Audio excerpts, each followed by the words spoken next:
Each cut of steak has to be cooked differently.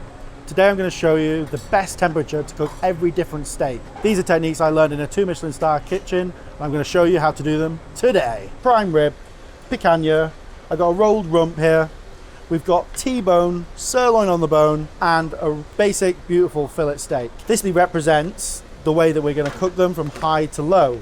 We're going to cook them on our grill. You could easily take this practice and do it on a pan, but we've got this beautiful high-powered grill that cost me a fortune, so I'm going to use this instead. Liberally seasoned all over. Always fine salt on this part. Makes a big difference because the moulding will always bounce off. And when you're thinking about this, you always think about the size and the width of your steak. The thicker it is, the more salt it gets. More liberal amount on because you've got more meat to season all the way through. But they've all been roughly aged to the same amount. It has a massive impact on how things cook because there is a higher moisture content in steaks that haven't been aged as long. There's a big debate about pepper in the restaurant scenes about whether or not you put pepper on before or after. I don't debate it, I just do it both. Toasted pepper kernels give like a beautiful crackle and smell and impart a really nice aroma whilst you're cooking. Start my rump off on a nice plate, the strings which will hold it in shape. Picanha goes on fat side down. What we're going to try and do is render out as much of that fat as possible before we flip it and start colouring up the meat. Prime rib goes straight onto the grill, flip it around and then whack it down onto fat side. T-bone on, that's going to go sirloin side down.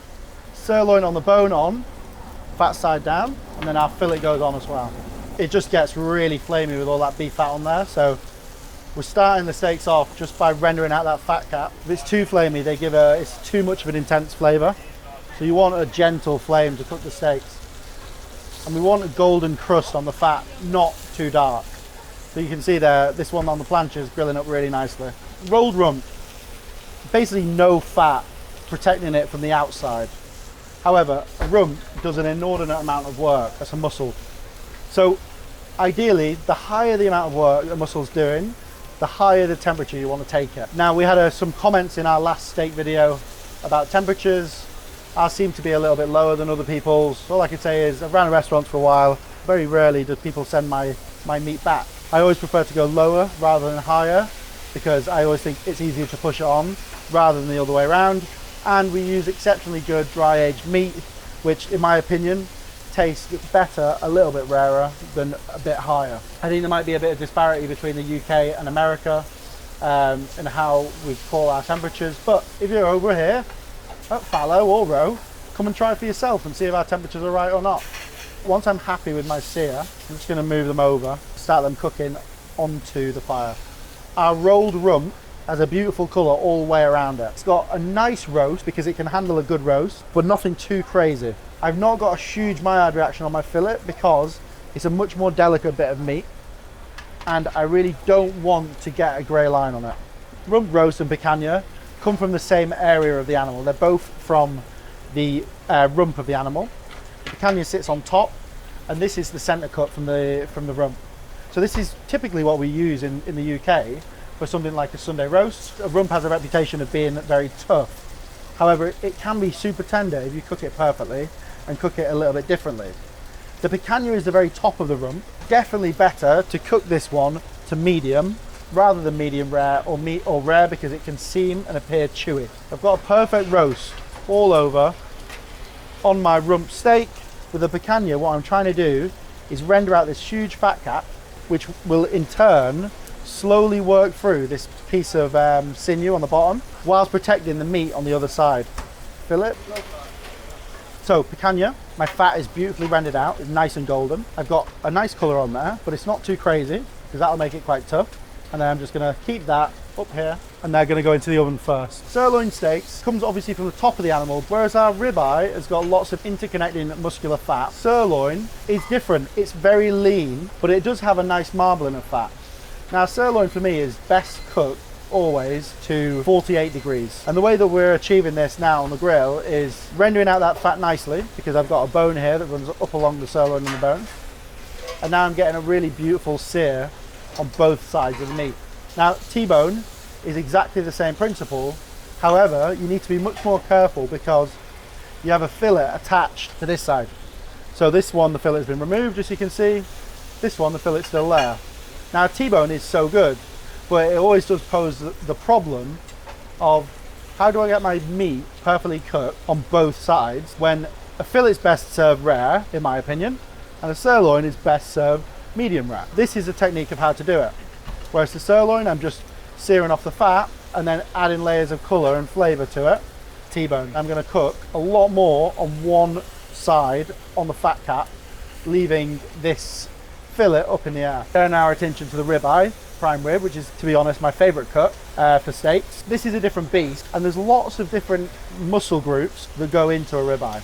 We've got this muscle group down here, the eye of the meat, and then you've got one up here, all surrounded by fat. The reason chefs love it is because there's lots more fat in there, which generally means more flavour. I just think there's so many different connective muscles and tissues. Prime rib, cut on the bone, I believe is much better served to medium than it is to medium rare. I would rather eat my ribeye with all of those properly rendered out with proper cooking. Whereas you can see the difference in this one, which is the sirloin, where it's not got as much fat in the meat. Although the caramelization is nice, it's nowhere near as awesome as that ribeye. I'm just going to flip now our T-bone and start building up the colour on this side. So I know that this side has received loads more heat, and this is eventually going to start to permeate all the way through the rest of the meat whilst protecting that fillet. Happy with the colour on that ribeye, beautifully roasted all over. Happy with our sirloin. Okay, so our steaks have just been gently coming up to temperature. So fillet, 39 degrees. It's going to go off the grill into rest. What we're looking for the fillet, that's going to be the lowest of all of the steaks, is 46 degrees. There is no fat in a fillet. It's the leanest cut there is. That means that the lower the temperature, the more tender and delicious it's going to be. So our resting drawer here is set to about 50 degrees. So that just means that basically we've given it a good amount of heat on the grill, a good amount of heat in the oven, and then into this drawer, which is going to just slowly take it to the desired cuisson and make sure that you don't get a grey line because it gently rests up. Sirloins and ribeyes, a little bit of a flash in the oven. Our rolled rump and picanha go in the oven too. 2-minute timers, and flip them every 2 minutes. So our T-bone steak now has got a really nice crust. We've protected that fillet during the searing process, but we've managed to get a really nice colour on the sirloin. Ultimately, for me, it's one of those ones, I love ordering a T-bone, but it does pose a problem. So what we're always trying to do, get this colour, but protect that fillet. And if that means getting less colour on that fillet, then that's what you have to do. T-bone in the oven. It's going to take a little bit less time than the other steak. We've got 31 internal on the ribeye, and on the sirloin 40. So I'm going to take my sirloin out to rest. So sirloin, we're aiming for 48. The ribeye takes longer. Picanha, our central rump roast, these two are going to 56. Nowhere near. In the oven for another 2 minutes before we turn. Okay, so 2-minute time has gone off again. Ribeye steak, 42, 43, that'll rest up nicely to 52 degrees. T-bone steak, 37 near the bone for the sirloin, and 32 for the fillet. I'm going to give that 1 more minute and then pull it. Okay, so 2-minute time has gone again. Picanha, 44 at the moment. Picanha's going into rest. T-bone steak, 40 near the bone now. 36 here on the fillet. Our T-bone into rest, and then our rib roast only on 30. 2 to 5 minutes for our rump roast. Rump roast, 44. Going to rest up to about 56. Important to mention, they're still cooking in there. Resting is where it's essentially reached its desired consistency, and then you rest. So all of those steaks are still cooking and coming up to temp. Okay, so our steaks have been coming up to temp now, so I'm really happy with the cooking of these. Now it's important once you've rested your meat that you give it another little flash on the grill, just to finish off the colour. This isn't going to affect the cook too much as well. Just before you serve, you don't want to eat a cold steak. This just tops up that colour. Now over to our carving station. Okay, so fillet steak, 44 to 46 degrees, beautiful rare cuisson. Still nice and warm in the middle, least amount of fat, best served rare. It's just the least amount of work on the animal because it essentially just sits there underneath the rib cage and doesn't do a huge amount. It needs cooking a lot less because it's got no fat running through it. And if we cook it to 44 to 46 degrees as a guide, this is our perfect cuisson. 46 degrees is rare. It's nicely seared on the outside, but the meat is beautiful and tender. Sirloin. So carving it off the bone. So just follow the bone down and just go around the bone at the bottom. Use the bone flipped round to hold the meat as you carve. Now this sirloin, lots of fat on the outside, but still quite lean in the middle. Not too much connective tissue because it's essentially just one big muscle group the whole way through. This is one of my favorite steaks, but it has to be cooked properly. You have to get a good render on the fat and the sinew on the outside, but the inside should be 48 degrees, perfect medium rare. You've got the line of cooked meat going through on both sides all the way to a nice even cook in the middle. Why is this better at medium rare? Because there's not a huge amount of different muscle groups working inside a sirloin. It's just kind of one. So once you've rendered down this quite intense fat cap, essentially 48 degrees is perfect to cook a single muscle to. Coming on to our T-bone, ultimately we want this fillet to have been protected throughout the cooking experience. That's exactly what we're looking for. Nice and rare on the bone. I'm still going to carve it like I would. Fillet against the grain. That beautiful pink blush all the way through. 46 degrees. Our sirloin, different matter. What we want here is ultimately we want that perfect medium rare, but we want it to have been protected by the bone on this side. We want to have got a medium rare without sacrificing the cooking on the fillet, but whilst maintaining a colour. So we've mainly cooked it on this rib side, which has rendered out that fat. But what we're hoping to see here is that we've not got too much of a grey line from cooking it too much on one end. And there you can see you've got a nice even cuisson all the way through. The fat cap has protected it. It's cooked delicately all the way through, and it's nice and medium rare right here. It's probably more medium here, just a bit more of a blush, but essentially that is a very evenly cooked T-bone. Okay, now coming on to our favourite ribeye steak. 54, 56 degrees, basically a medium. Beautiful glistening fat in the middle. You can see that although the steak has reached temperature, because of the amount of fat and because of the amount of different sort of connected muscles, the heat doesn't travel through the same way as it does a sirloin.